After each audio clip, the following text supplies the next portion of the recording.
Intanto siamo alla virata di metà gara in questa prova dei 100 rana. Daniel Moises Loschi 31.08 per il passaggio più veloce. L'atleta del Veneto Banca ha nuotato il miglior tempo in qualificazione, 1.05.09.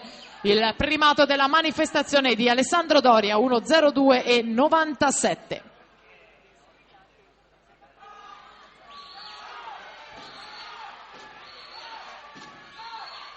Siamo nel finale con Daniel Moises Loschi che va alla vittoria davanti al suo pubblico. Daniel Moises Loschi, Veneto Banca Montebelluna, alla vittoria della medaglia d'oro nella rana junior, 1.05.10 per lui davanti